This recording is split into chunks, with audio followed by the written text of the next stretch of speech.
Jumpa lagi dengan saya Ros Perwita di channel The Investor, channel yang mengupas tentang dunia saham. Oke teman-teman sekalian, pada video kali ini kita akan membahas mengenai krisis tahun 98 dan tahun 2008 ya. Jadi akan kita bandingkan nih dengan krisis saat ini tahun 2020 ini.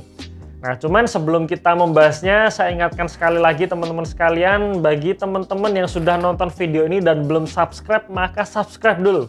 Subscribe dan jangan lupa juga untuk aktifkan lonceng notifikasinya supaya teman-teman akan terupdate ketika saya upload video saya yang terbaru. Jangan lupa juga kunjungi website saya erosiperwita.com atau teman-teman bisa klik linknya di dalam deskripsi di video ini ya. Nah, teman-teman bisa masuk ke website saya tersebut, teman-teman bisa dapatkan ebook saya ya, karena saya sudah analisa 50 saham yang dimana masing-masing sahamnya sudah saya simpulkan harga wajarnya itu di berapa. Nah, teman-teman bisa manfaatkan ebook saya tersebut dan teman-teman bisa konsultasi gratis atau diskusi dengan saya selama setahun penuh.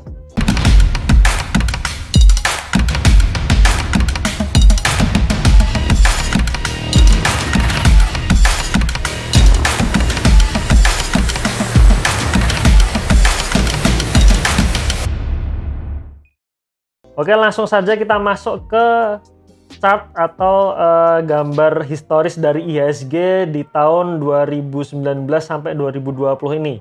Nah, ini adalah gambaran IHSG, teman-teman bisa lihat itu adalah candlestick yang dengan time frame bulanan ya.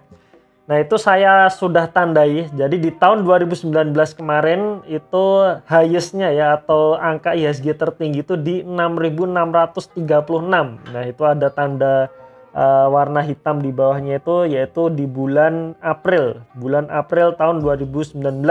Nah, kemudian di situ ada angka 4.623 ya, yang belah kanan warna biru itu adalah penutupan IHSG pada tanggal 3 April 2020 ya, jadi hari Jumat kemarin. Jadi kalau kita bandingkan secara year to date ya, atau dari akhir tahun 2019 ke tanggal 3 April 2020, IHSG sudah turun 26,6%. Tapi kalau kita lihat dari highest-nya ya, kalau kita hitung dari highest-nya dari tingkat tertinggi di tahun sebelumnya yaitu tahun 2019 ke tanggal 3 April tahun 2020 ini, maka IHSG sudah turun 30%. Nah, kemudian kita akan lihat gambaran IHSG di tahun 98. Nah, ini saya ambilkan tahun 2007 dulu ya. Jadi highest di tahun sebelum krisis yaitu tahun 97. Di situ teman-teman bisa lihat highest-nya di bulan Juli ya, 07 ya. Jadi 1997 0701. Jadi bulan Juli tahun 97 highest atau IHSG tertinggi saat itu berada di level 742. Ya, di gambar selanjutnya yaitu saat krisisnya di tahun 98 IHSG terendah yaitu di angka 255. Jadi kalau kita hitung antara highest tahun 97 ya, satu tahun sebelum krisis 98 ke titik terendah di tahun 98, itu artinya IHSG turun sebesar 66%. Dan teman-teman juga bisa lihat saat IHSG turun drastis yaitu di bulan Juli tahun 97, nah itu sempat IHSG mengalami kenaikan ya, kemudian turun lagi, sempat naik, kemudian turun lagi, lebih dalam lagi, dan baru kemudian akhirnya naik. Jadi bisa dikatakan kenaikan yang IHSG alami selama seminggu ini itu bisa jadi hanya technical rebound jangka pendek saja.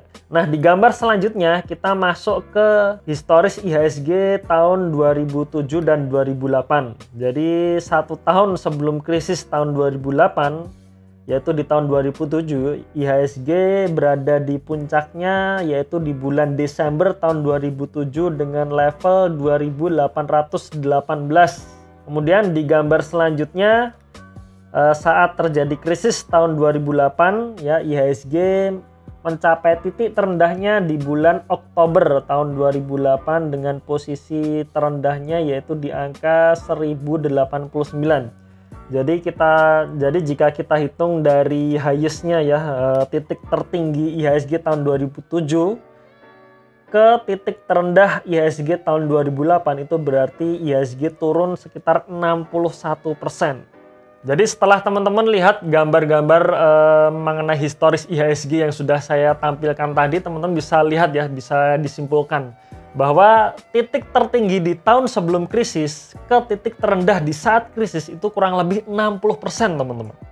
Dan antara titik tertinggi ke titik terendah itu ada fase di mana ketika sudah turun terlalu dalam ya, kemudian di bulan-bulan berikutnya terjadi kenaikan. Tapi kenaikannya itu hanya sekedar technical rebound jangka pendek saja. Habis itu turun lagi, naik sedikit, habis itu turun lebih dalam lagi. Nah, bisa jadi teman-teman ya, ini bisa jadi ya, kita nggak tahu, tapi bisa jadi kenaikan IHSG yang selama seminggu ini itu bisa jadi hanya technical rebound saja. Dan mungkin titik terendahnya untuk krisis tahun 2020 ini belum terjadi, yaitu perkiraan ya, mungkin.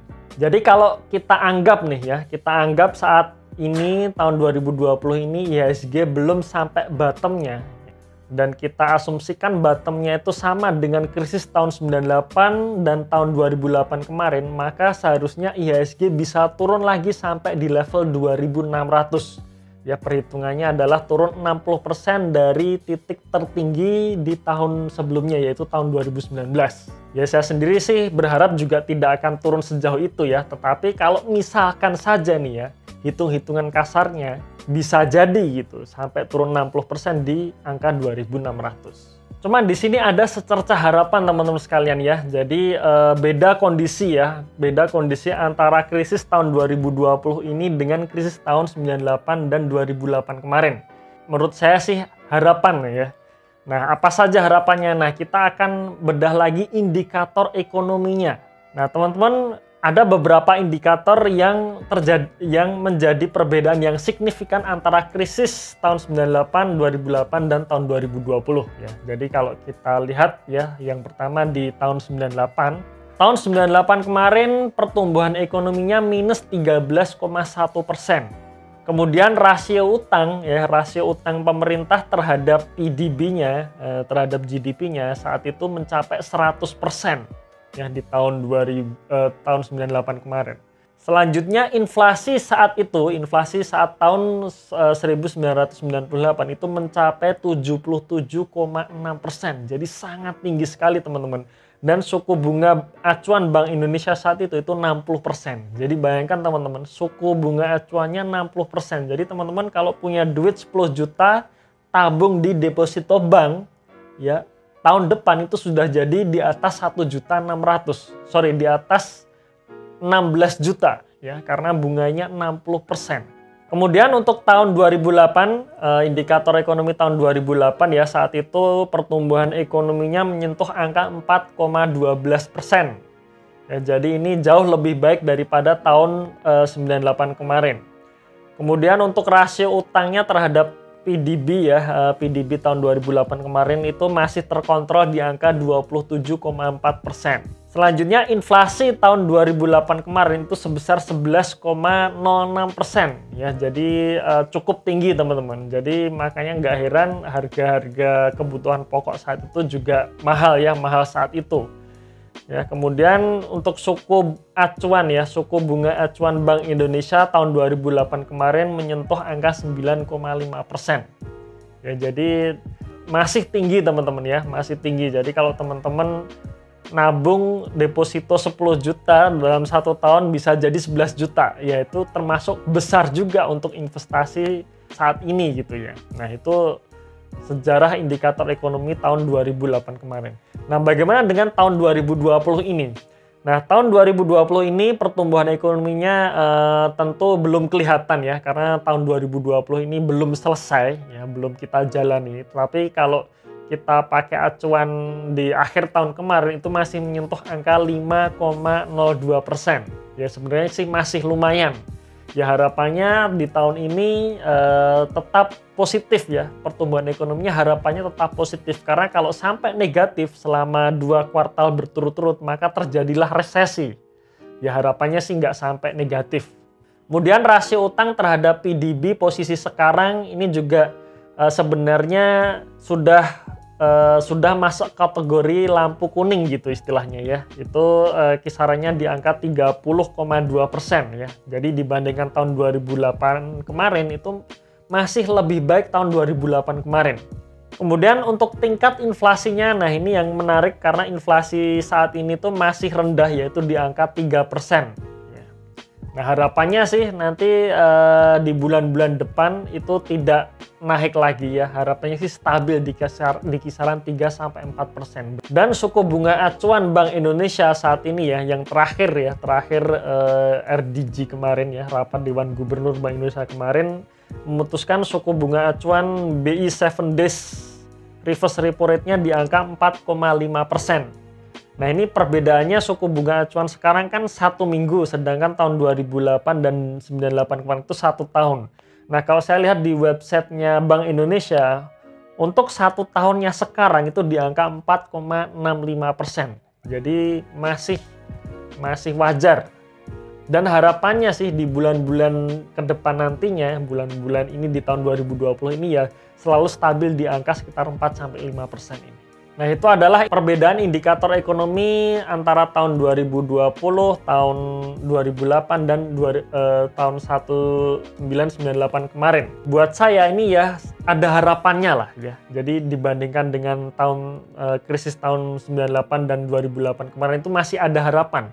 Tahun ini masih lebih baik. Ya harapannya sih IHSG yang nggak turun sampai 60%. Dan juga kondisi makroekonominya juga masih stabil di angka yang saya sebutkan tadi. Nah, cuman teman-teman sekalian, bagi kita para investor ini, kita nggak perlu takut atau nggak perlu harus khawatir kita kira-kira mau masuk di level berapa ya. Yang jelas teman-teman sekalian, bottom IHSG itu nggak ada yang tahu ya. Nggak ada seorang pun yang bisa memprediksi atau bisa meramalkan dengan tepat bottom IHSG itu sampai di berapa.